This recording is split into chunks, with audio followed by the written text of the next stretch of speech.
Hey folks, here OS Reviews. You're watching a very special retro review of the Nokia 8850, also known as the 8890. This is a unlocked GSM device, and it's also considered a collectible phone in today's standards because it's difficult to fix, and because of that, very few models remain in production. It's crafted entirely out of steel and metal in many components, so it feels extremely rugged.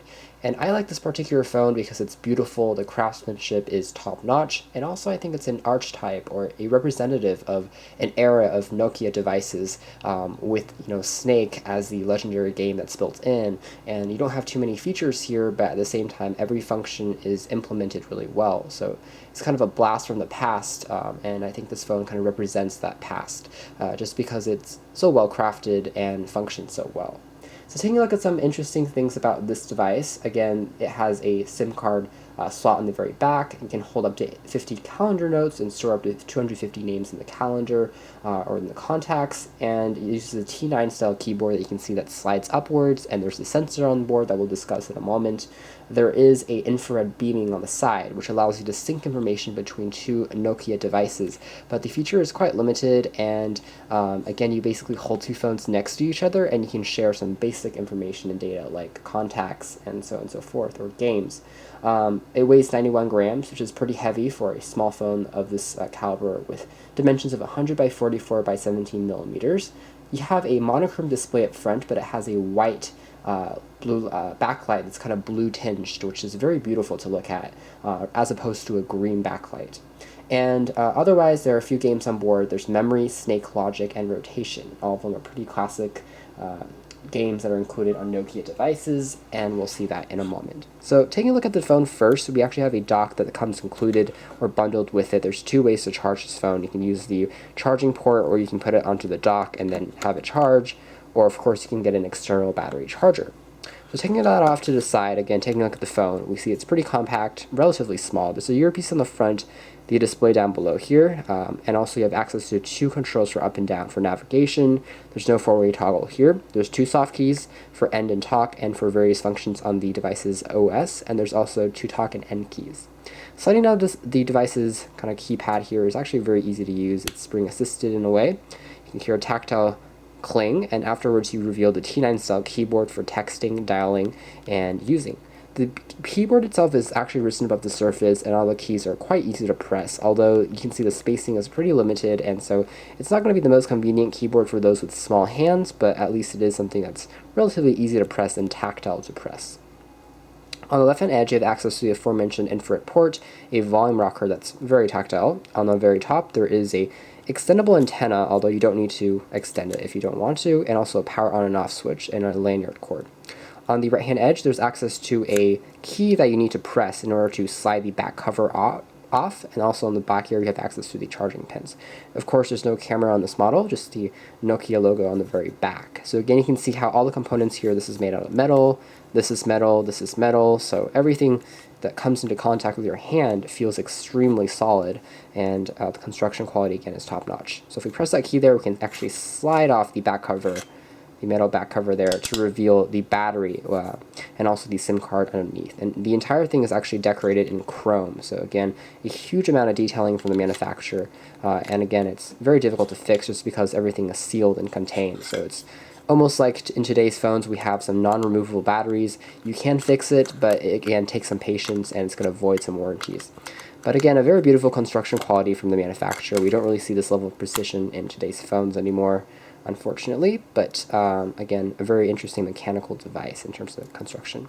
So turning the device on, we have the display. Now, of course, with most phones back in the day, battery life was awesome because you don't have too much functionalities going on here. The battery could last about a week before you need to recharge it with sporadic usage and powering the device on and off when you need it. So great battery life, great standby time. Even in today's standards, this is a original battery. You can see it does a pretty good job. So this is a quad-band device in the US, so you can use it with T-Mobile or AT&T. You can take it overseas to Europe and Asia and just pop in a SIM card and you're ready to go. So taking a look at the UI, again, it's pretty easy to use. I can simply kind of open the keypad and you can see how the device reacts to that pretty well. If I turn off the light for a moment just to kind of take a look at the backlight, it actually is pretty even. It's easy to see relatively, and the keypad itself is actually, again, pretty responsive and easy to type on. So texting and dialing by feel isn't really an issue here. Taking a look at the main UI, again, you are kind of limited to some basic features here. Access the main UI just by pressing the menu key here, and then we slide back and forth between the various functions.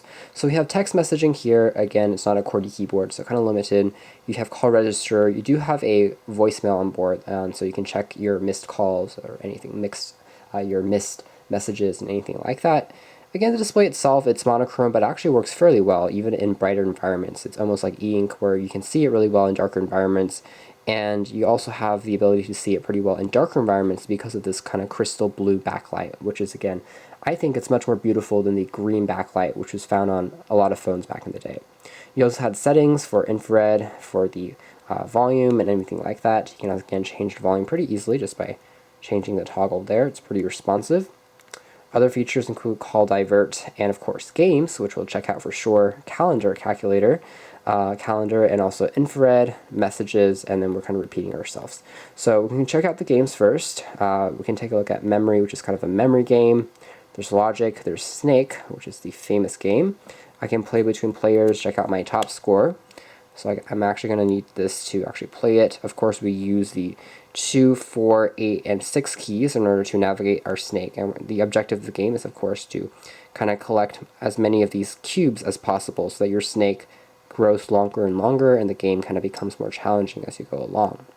As far as the speaker goes on this particular phone, it actually does a pretty good job. It's rather loud, and you can hear it definitely when it rings, and you can change your ringtone pretty easily. So it's actually easy to hear. Phone quality on this was awesome. The reception is crystal clear, and the microphone does a good job of picking up sound. It doesn't work the best in noisier environments just because it doesn't have noise cancellation in the background or anything like that, but at least reception is excellent, and also, for the most part, if you're in a quiet environment, it works extremely well. The earpiece is quite clear, and callers didn't have any issues when we tried. And the objective here is to get the numbers after they've been scrambled into the correct order, so 1, 2, 3, 4, 5, 6, 7, 8, 9, and you basically do that just by kind of changing the numbers around. You press 5 to change the orientation, and then you go up, down, left, and right to change the boxes. So it's a bit of a mental challenge and a mental game, which I think is pretty fun and easy to. Other features here really quickly. Here's the calculator we can take a look at. Pretty basic function going on here. We can press on options for add, equal, subtract, multiply, divide, and then you can also have exchange rates, so it has a bit of a converter built in there as well. Here's the calendar. You can set different dates and set a few different appointments on here as well. And again, that's basically it as far as the features go.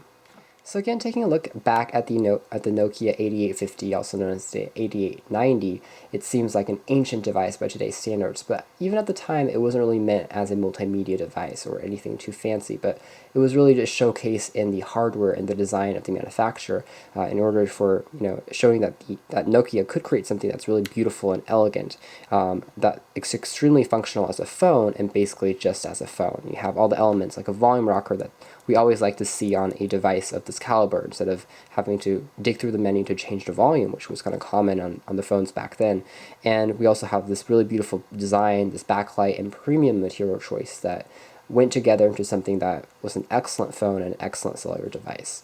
You can check out our original review for this device that was posted way back then on our website, OS Reviews, but this has been our retro review look back at this classic and beautiful device, the Nokia 8850/8890. Thanks for watching this retro review here at OS Reviews. Again, this has been the Nokia 8850.